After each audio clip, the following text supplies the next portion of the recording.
Hello guys! Good morning po sa inyong lahat. So today guys is Wednesday, October 11, 2023. So sa ngayon po guys ay pupunta po kami ngayon ng Vancouver Airport. Kasi po may isa pong special na darating dito sa Canada. Kundi ang lola ni Angel!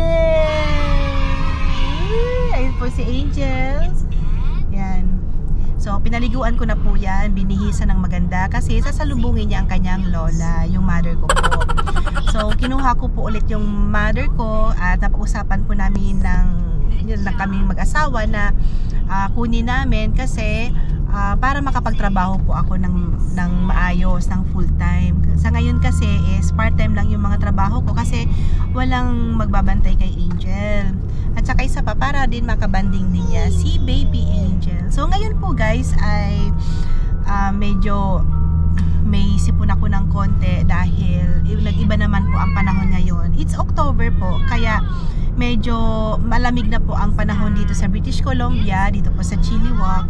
And the same time, minsan umuulan, minsan umiinit, pabago-bago. Kaya normal po na medyo nakakaramdam ka ng hindi maganda. So ito po guys ang panahon ngayon sa British Columbia. Medyo cloudy. Tsaka namimiss ko na si Mr. Sun. Actually, nakakamiss din talaga ang summer. Mahaba din po ang summer dito sa BC. Kaya lang pag October, nagbabago-bagong panahon. Fall season. Kaya, yan, nagsisipaglabasan na minsan sasakit ka. Ayan. So, ngayon po guys, bago po muna kami pumunta ng Vancouver, ay meron po muna akong interview ng 1 o'clock. For part-time job lang muna para at least man lang may mapumasok man lang na pera sa account ko. So yun guys, darating po ang mama ko mamaya po ng 6 o'clock ng hapon. So ito po yung si Angel Mitch. Hindi po yan namamansin guys kapag mayroon siyang Cocomelon or Miss Rachel. Ayan. At ito ang aking forever driver, ang aking asawa. So guys, katapos ko lang ng interview, hard na po ako. Hintay na lang po nila yung tawag. At least meron man lang trabaho na pumapasok sa account ko. So bago muna kami guys pumunta ng airport, kakain muna kami. Ito yung order namin, pika-pika, chicken, saka coffee, saka si Angel Mesh nagmimim na yan. Kain po tayo. Medyo spicy kasi jalapeno po sa loob. Pero masarap.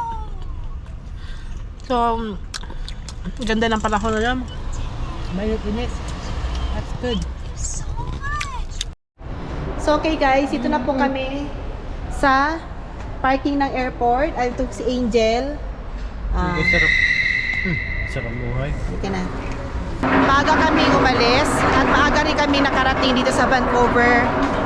So parang mga 3 o'clock dito na kami. Tumambay lang kami doon sa may Tim Hortons. Mabuti na check ko, maaga pala ang arrival ng Philippine Airlines. Okay, na-miss ko ulit itong ano. Ito na lang pala lagi ang trabaho natin, dad, no? Atid sundo sa papuntang airport. Angel Mitch? Angel? Yes.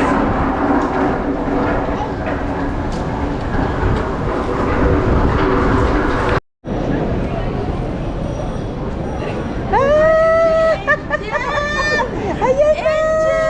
Oh, Angel! Oh, Angel! Hello! Nawaltak na yung kalot ko. Malusan. Kalot ko. O, di na ay na ko. Hindi ko kajalog. Hindi ko ay ko sumidali. Ano na? Ikilit tayo. Oh, Angel Sakto Mitch! dating namin. Katambay lang kami sa labas eh. Oh, ano na? Napaga yung dating mo. Ha? Napaga yung dating mo. Ang ganun ba? Ang dating mo na 5:30. Anong oras naman? Dumating ka 4:20. Tagal po sa labas. Ayun, kalalapos lang nila. Sakto nga kung di pa kami tumingin, mamaya pa dapat kayo pupunta. Kailan nakaparada kami dyan sa labas lang. Kasi mahal yung parking. Picture. Hindi ka chiyak? Hindi na. Hindi ka ni random. Hindi. Random lang. Naramdam lang kami. Kaysa namin Picture, asan picture. One, Puro nakabox ka lang. two, three. Ay, isa pa, isa pa. Isa pa. Ay, tita, ma'am, video ya di ya. Hello, Angel. Nakarating kami ng maayos. Nakatulog kami maayos sa airport, sa plane. Angel, oh. Angel, Angel, sa'yo. Kasi kangat, girl. Pagka nagkiroon ka na. Mabugkada na yan. Magkapat. Nasa ano na yan, nagpasap kong kilo na yan. Nakilala na ka.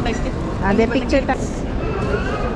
One, two, three, smile. Ano ko man. Hindi tayo. Isa pa. May kay Matt. Ay mo na. Ito, oh. Yan. Hindi kami. Ano mo. Oh, Angel, Angel. One, two, three, smile. Sabay ka rin, Angel, Singapore. nandiyan na si Lola. Ay, hindi. Nawalta ko talaga. Ajen, So, ay ko si medalya na yan. anong masabi mo, Angel? Dali na. Ay, dali. Nandiyan na si Lola. Jesus, Angel Mitch. Paano yung karito niya? Nandiyan na si Lola. Ito di ano ako. Tupi mo na yung daddy. Ibutan mo dyan sa ano. Ay, tatawag. Hindi yan, totoo yan. Oh, Angel. Oh, ano sabi mo, Angel? Karito niya nagkato. Ah. Tingnan mo kami nagkatulog. Mo, hindi pa videoan ko na. Dito ka. Tapos na. Video na yan. Video na. Ayan, naka-video. Kita-kita sa malaglaga. Sus! Ikaw na daddy magbusol. Kata, ano, nababalanse. Ayan, di daddy, tiglupon mo yan, di. Yes. Ano ka na? O, di, ako, secure ka rin. Tiglupon mo na, dad. Taning dire-diretso ang lakad.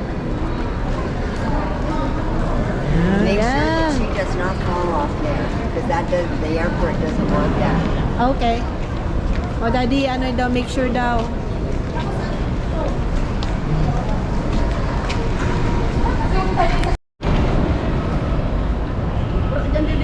Anong masabi mo, ma? Malamig na naman.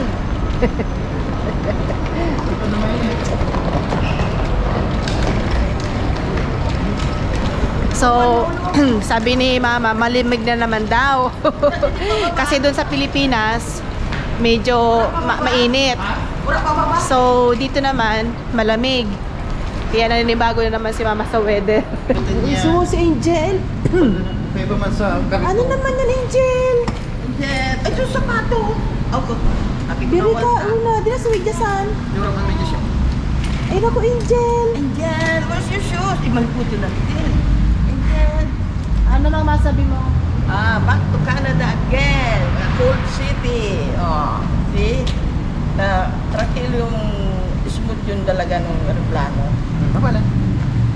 Kadakla, nakita ko. Sabay ko mga first time. Hindi, wait lang. Amin. Iki, ma.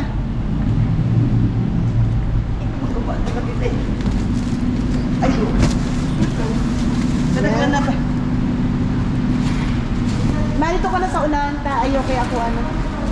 Nag-charge siya.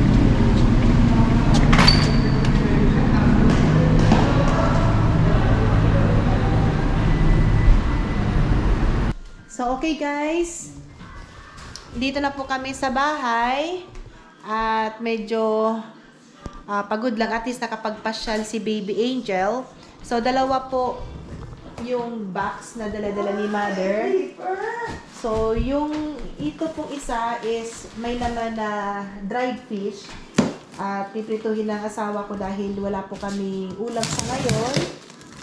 At ayan, maraming salamat po pala sa nag-box nito, Pastor Joseph and Kim. Maraming salamat. At makakatikim na rin kami ng fresh daing from Philippines. Hayan, binuksan na ng asawa ko ang box at di na kami makapaghintay sa mga pasalubong na dala ng mama ko. Ang dami ngang pinabili ng asawa ko na sotanghon kasi mahilig kami magluto ng sabaw, lalo na si Angel na favorite niya ang sabaw. Siyempre, di rin dapat makalimutan ang gulay na santol at gulay na gabi or apay sa salitang Tagalog. Hay naku guys, iyan po ang super favorite namin na kainin. Yan kasi ang lagi naming ulam nung mga bata pa kami, nung nasa Bicol pa kami. At syempre, di rin mawawala sa amin ang dried fish na kung saan ay lulutuin ng asawa ko ngayon. At nung isang araw pa kasi kami nagki-crave ng daing. So ngayon guys ay gabi na kami nakauwi at need na ng mama ko ang magpahinga dahil napagod siya sa biyahe. Dahil bukas ako at ang asawa ko ay papasok na sa work. So si mama ko na ang aking anak na si Angel ang may iwan sa bahay at bonding time nila sa isa't isa. Thank you Lord dahil naging safe and sound ang biyahe ng mama ko sa ngayon. Bye!